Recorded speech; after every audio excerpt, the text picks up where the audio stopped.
Ya kwanza ni gharama ya chakula. Right?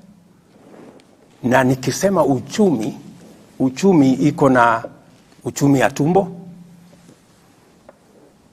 Nataka nikuulize na Wakenya wenzangu, tumefanya lolote kupunguza gharama ya chakula? Yes, we have done major steps. The price of food items is today lower than it was a year ago. It is a fact. Lakini, of course, it's not convenient for certain people to accept. That's number one. Number two, globally, where is Kenya? Uchumi wa numbers, and these are not my figures. We've brought down inflation from 9 point something to now 6.8. Those are figures, global figures of the World Bank. Number two, our economy is growing at 5.4%. Not my figures, World Bank figures, right? In fact, they quote Kenya is the 29th fastest growing economy globally. Those are figures out there. Of course, many people don't want to accept. I know that there is still no money in people's pockets. Uchumi wa mfuko bado ndio bado. Yeah? Are we doing something about it? Yes. That is why we are spending more money in education. Yeah? We are putting more money in education. In fact, this year we are putting an extra 120 billion in education. To do what? To make sure that we reduce outlay by Kenyans to fund education. Number two, we are putting more money in health. That is why we've passed 4 laws. What do we want to do? We want to make sure every ordinary citizen has a health insurance. Those who are paying 500 will come down to 300. We are going to make sure that we don't leave nobody behind. That is why I am going out of my way to create jobs. Today, as I talk to you, because you need to put money in people's pockets. Today, as I talk to you, 120,000 people are working in a housing program. Today, as I talk to you, we are working on export of labor, making sure that we connect Kenyans to jobs abroad. Today, as I talk to you, we are expanding the space of digital jobs. We just passed the law so that we can create ICT hubs across Kenya. I have already negotiated for digital jobs globally. Kenyans are very good at it. We are going to spread opportunities so that people can put money in their pockets. So that's why I'm saying we need a plan. You know, it is easy to say, let us do quick fixes. We have been doing quick fixes for a long time, and we haven't gotten it right. Many people wanted me to do a quick fix by subsidizing unga. I told them, let us not subsidize unga. Let us promote production.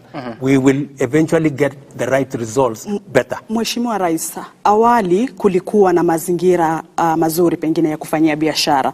Tunavyoona sasa, sijui kama palikoseka wapi, pengine unaweza kutueleza, manake kulikuwa na mazingira mazuri ya kufanya biashara. Kuna takwimu ambazo zimetolewa hata na FKE nadhani wakisema kwamba kuna makampuni ama kuna Wakenya takriban 70,000 ambao wameachishwa kazi.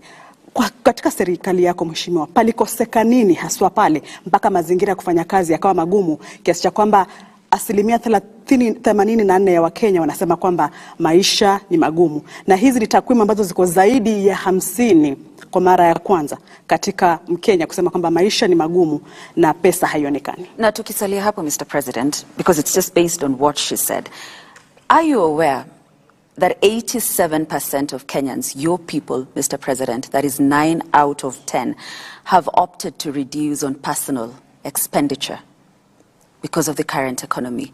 Watu wana opt kutokula, which is what we're talking about, uchumi ya tumbo. They are foregoing food because of the current situation. Good. I want you to read a clip or even a text. It was in the Standard. 10 months after Kibaki became president, the same number of Kenyans said NAC and President Kibaki had made their life worse than ever because Kibaki decided to make the right decisions, not popular decisions. right? 10 months after he was president. We are in the same space. But let me tell you the following, that it is true. We are facing a difficult situation. We are facing a difficult situation because that is the global situation. But are we doing something about it? Yes, we are doing something about it. Is it bearing results? Yes, it's bearing results. The price of food is coming down because of our intervention, by God's grace. The global economy is appreciating what Kenya is doing. Let me go to FKE. FKE said 70,000 Kenyans have lost jobs or have gotten out of jobs. Part of those 70,000 Kenyans, for your information, are teachers who are working in private schools, who we have hired as government. Now they are teaching in, we have hired 56,000 teachers as teachers. We have hired an additional 120,000 people working in our housing program. We have a plan to make sure that we keep increasing. We have only 31 sites of our housing program. We have another 34 that will be rolled out the first quarter of next year. By the end of next year, we will have between 200 and 250,000 Kenyans working. So the economy is adjusting towards where we want to go. We do not want to be an export destination for others. We also want to produce what we should be producing. And that is why we are working on the difficult patch for now, so that we can stabilize the future. Kwa hivyo Mheshimiwa Rais, unakubali kwamba Wakenya 70,000 kweli walifutwa kazi ama walikosa kazi? Sikubali, wao ndio wamesema. Mimi nimekuambia. Na wakaandikwa na serikali. Kumaanisha ni makampuni yaliyo humu pengine yalifunga wakatoka ndo wakaja wakaandikwa na serikali, ama hawa walikuwa ni wa kutoka? Waacha sasa nikwambie, wale wamesema, yale wamesema. What I have told you is what I can vouch. Have I hired 56,000 teachers? Yes. Are there 120,000 people working in our housing program? Yes.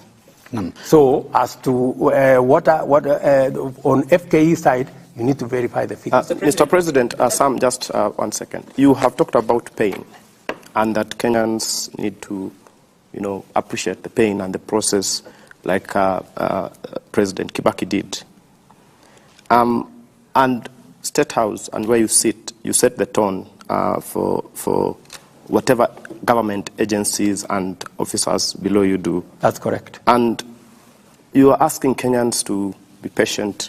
You're asking Kenyans to tighten their belt. But if you look at your administration and State House, to be specific, and other officials, look at foreign travel has been up 26% just this ending quarter to 1.1 billion. And Kenyans are feeling quite taxed. And the hustlers that you represent are looking around the numbers that we are discussing today, and they're wondering, where have we missed this? Because on one end, you're asking Kenyans to be, to bear with government, to tighten their belts. The Treasury is saying things are bad. You're saying you're preventing us from, going off the cliff. But on the other end, the extravagance in government is really still